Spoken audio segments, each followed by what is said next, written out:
วัสดีเด้อพี่น้องมื้อนี้ได้มากินก๋วยเตี๋ยวเรืออยู่รังสิตเมื่อไงฮ้อนๆก๋วยเตี๋ยวเนื้อต้นตำรับเด้อเนี่ยแถวนี้พวกนั้นมื้อนี้กินเส้นน้อยแซ่บๆมาเด้อก๋วยเตี๋ยวตรงนี้นี่อืม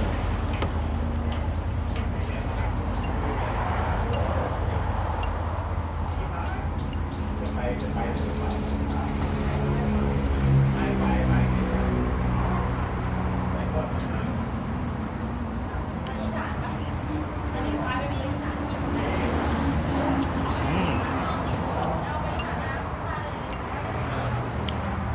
ไม่ปรุงหรอกบ่แซ่บก็ปรุงกับแซ่บพี่น้องเพื่อนลวกดี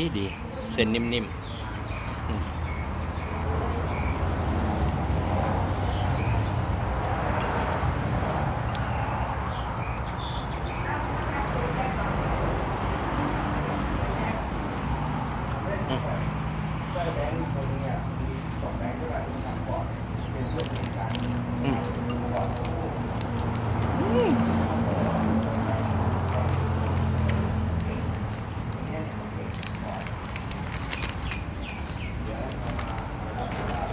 หวานดีเด็ดถั่วงอก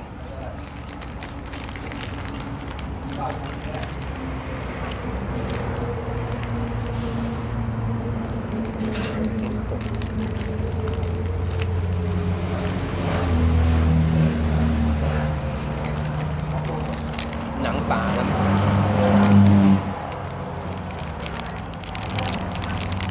ฉีกตั้งแต่วะ นี่ด้วยนี้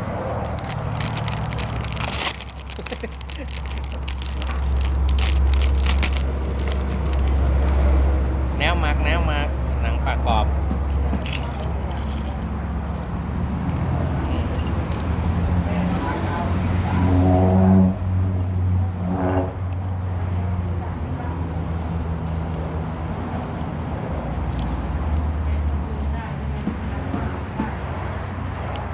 มันมีหลายขนาดเนี่ยจัมโบ้ก็มี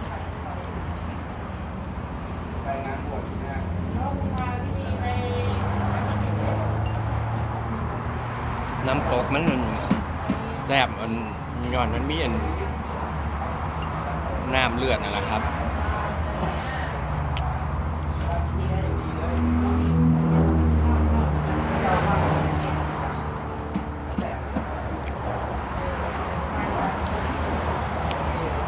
เวิร์ด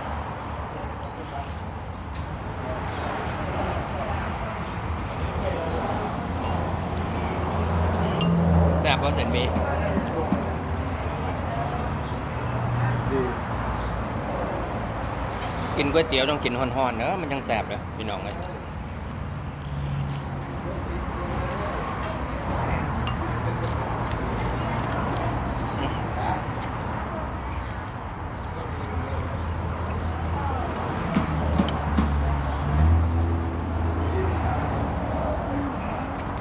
ครับขอบคุณครับ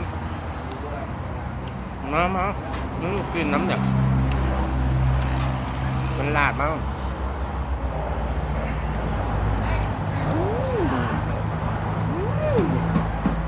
สุดยอดครับ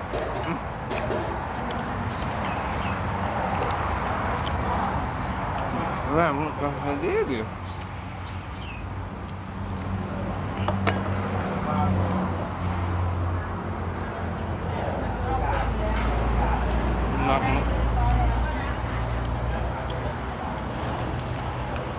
ทั่วงอกอีกนิดเดียว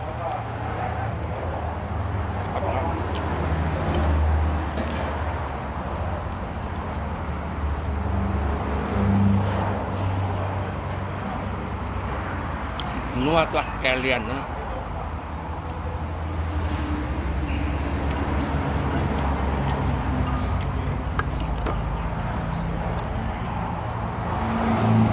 มาลังสิตก็ต้องกินก๋วยเตี๋ยวเรือนะครับแล้วก็มื้อนี้สิมาเบิ่งตลาดต้นไม้แถวเนี่ยมันมีตลาดต้นไม้อยู่คลอง15นี่ทุกอย่างเลย ต้นไม้แบบบ้านๆเฮ้าหรือตั้งแต่แบบต้นไม้ฝรั่งกับมีครับ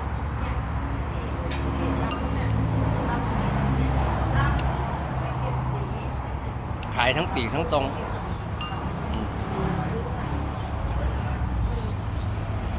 มอน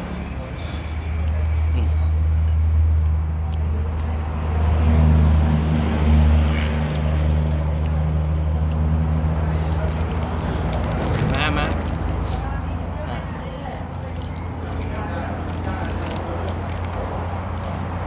เผาก่อนเนาะหนังปลาแคบหมูกับเนื้อ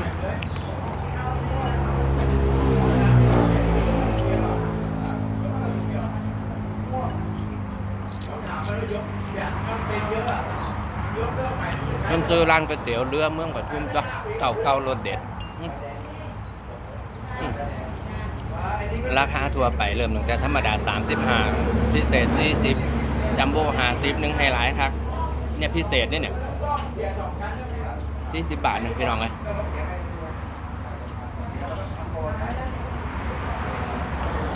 น้ำแข็งกับฟรี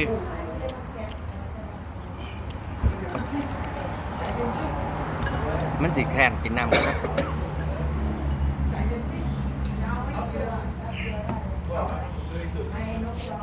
นี่สิตามด้วยขนมถ้วยเด้อแซ่บมีหลายร้านครับแต่ว่าบ่ผิดหวังเลยร้านนี้สะดวกนะหนาห้านมีหม่องจอดรถคือไกลวะเบียงไหน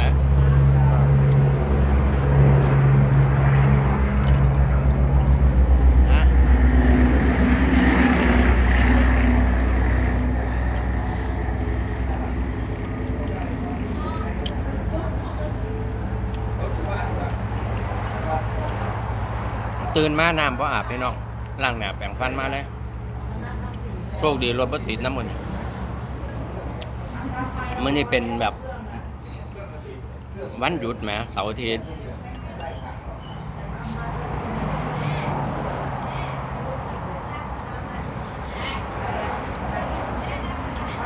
มันมีหลายอย่างเลยเพื่อขนม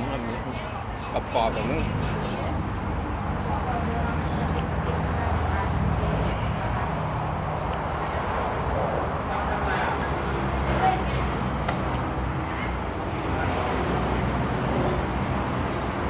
เฮ็ดดีพี่น้อง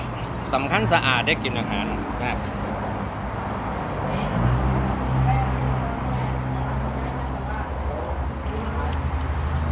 บ่หักบ่แพงบ่บ่ฟังเด้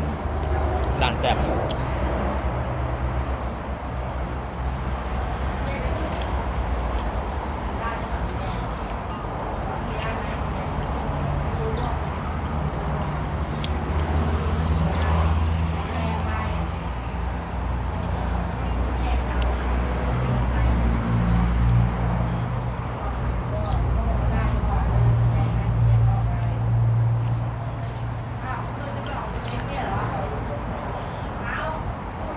หมู่บ้านก็ไปกินแต่บักฮุ้งร้านนึงแล้วอยู่แถวเลยตลาดรังสิตไปจักหน่อยก็แซ่บอยู่เด้อยู่ริมถนนเท่าเนี่ยจอดรถได้ใกล้ๆฝั่งที่หน้าหมู่บ้านนะครับ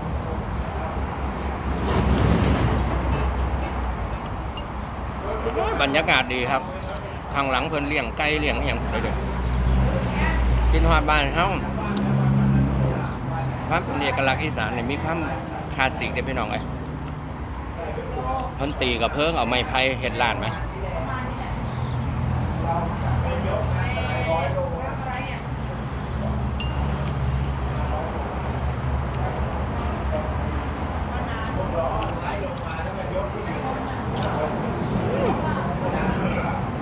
เบิร์ดกับพี่น้องขออนุญาตได้ป่ะ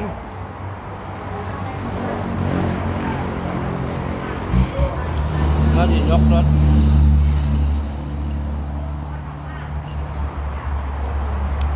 สวยตาไกลต้า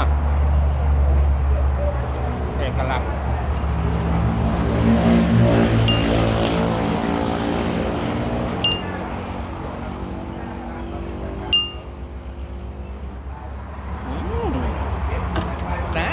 น้อง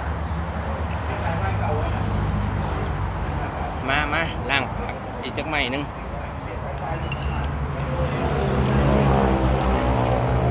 น้ำจิ้มเพิ่น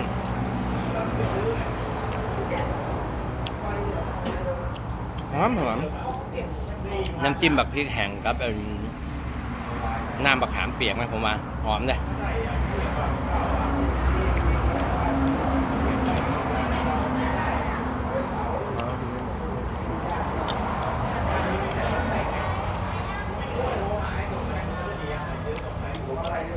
สำหรับพี่น้องก็จะขออนุญาตนะแต่เพียงเท่านี้แล้วกินแบบก็คือแบบเบื้องต้นใหม่ต่อครับขอบคุณหลายๆสำหรับการติดตามรับชมเนาะมีร้านไหนดีๆแซ่บๆที่บ้องฟังดอกแซ่บเรียบผักไปกันแล้วครับสวัสดีครับ